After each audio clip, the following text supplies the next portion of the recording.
Dan Tack, you want to talk about Monster Hunter, dude? Would you? I'd love to. I love Monster Hunter. So Capcom swung by generously to the office out here in Minnesota. We got to play Monster Hunter World for a little bit. Joe, you got to play as well. Yeah, I did. Oh yeah, we saw that E3 demo together. Mm-hmm. What stood out from your time playing it this time around?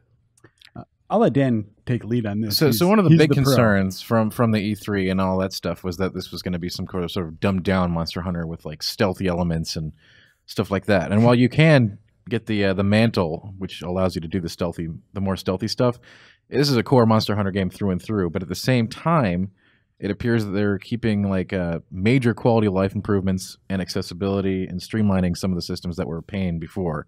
So this is basically everything you could ever want as a new player or a veteran. Your hands won't get cramped on a 3DS anymore. I am very much looking forward to that aspect of it. Yes. Yeah. Is this PS4 exclusive? No, this is PS4, PC, and Xbox. Okay, gotcha. No Switch though. So it's not for babies after all.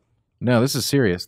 Babies, what? Well, that's basically what you're saying. Joe, were you confused by it going into this thing? Well, so my history with Monster Hunter is different from Dan's because like he's been a fan of this for a long time, and I have been wanting to like Monster Hunter for a long time.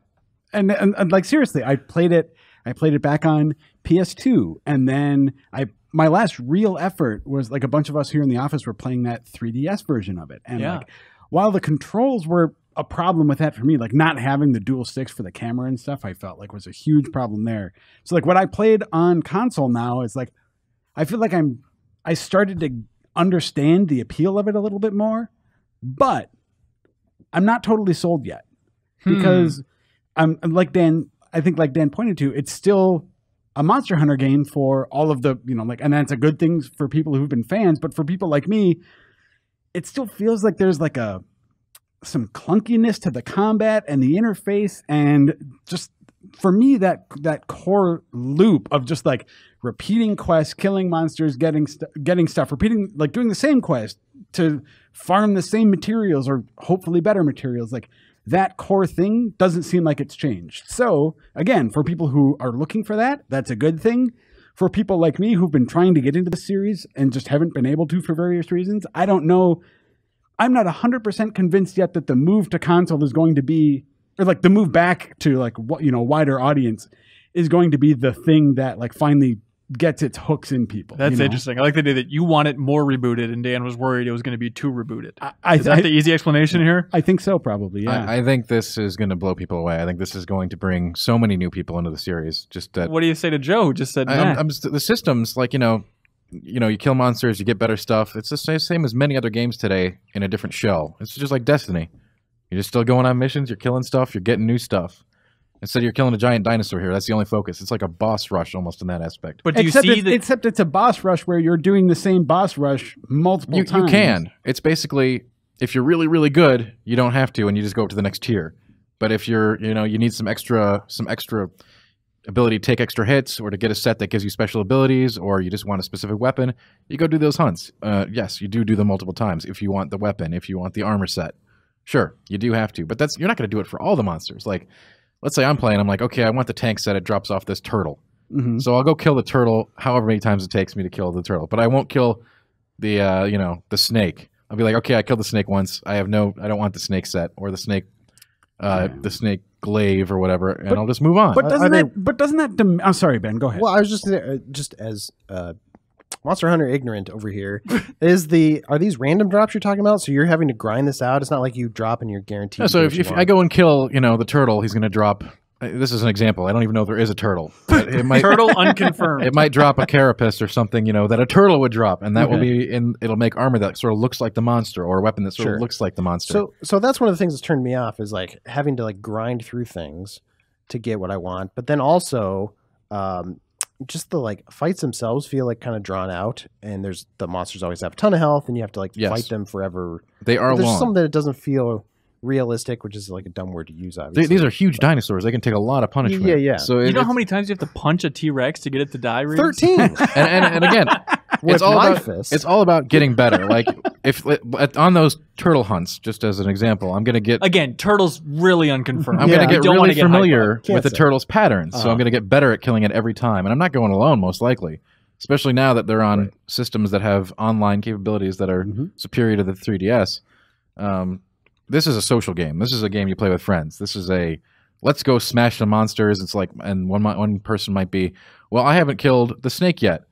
You guys want to come help me kill the snake? And I'll be like, yeah, I've got weapons like 10 tiers above, so I'm going to smash that snake really, really fast and get my friend up to speed. Snakes are confirmed. Though. Or like, you get your friends in and you go and take on like some giant crazy endgame monster and hopefully you win.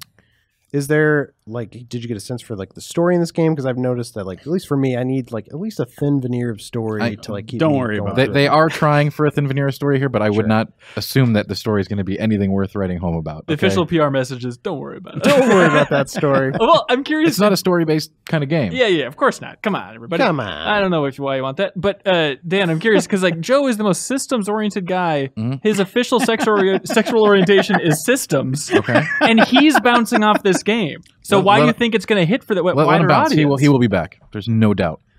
He's right there. Look at him. Tell him he'll be back. You're talking to me, so I'm talking to you. So this is my this is what I've decided is that like after several years of sort of dancing around it, this is Monster Hunter's last chance for me. Whoa! No. Gauntlet thrown. Oh my gosh! It's happening. Monster Hunter, happening. you hear that? Yeah. It's calling you out. Here's the story, Monster Hunter. This is your last chance. Boy, yeah. I think after all of this time of like kind of getting into it, I feel like if this one doesn't hit, and if this is the essence of what Monster Hunter is, it's got real controls instead of 3DS controls. Like, if this doesn't do it, I think that's when I just have to shrug and be like, this game isn't for me. That doesn't mean it's bad. Sure, no, I'd agree with that, but this one will do it. If by any, God, it'll this do will. it. Well, Joe, you played it, didn't you? Yeah, I mean, I played it for half an hour, and I mean, I think that's about how long we had with it, more or less. And like, I guess for me, part of it is like, I like the idea of a hunt. Let's say you're hunting a turtle, unconfirmed. Okay. That, like, for that first time you're doing it, I can see that being cool. It's like, oh, where's the turtle? And like having to like, these turtles sound really cool, by the way. Go on. Just an example. but like following the little like flies around and having to like gather, like find the trail and like track it to its lair or whatever. Yeah. But like once you do that once, having to do that 10 more times to get the diamond carapace or whatever to like make that set of armor you want, like maybe you don't need the diamonds. I'm just saying this is well, not. You don't need anything ever. It's you not don't need to play a game. Read a book. You don't. You don't need to breathe. This is true. Yeah, you do need to do that. Well, Joe, like just for sake of argument, like why is that different than like grinding something out in like Final Fantasy 14 or 15? Like you have to grind out to get the items you want to keep playing the game. Yeah, I guess for me it's just the question of like the freshness of the content. Like when something is just the same mission that you're just like doing again and again.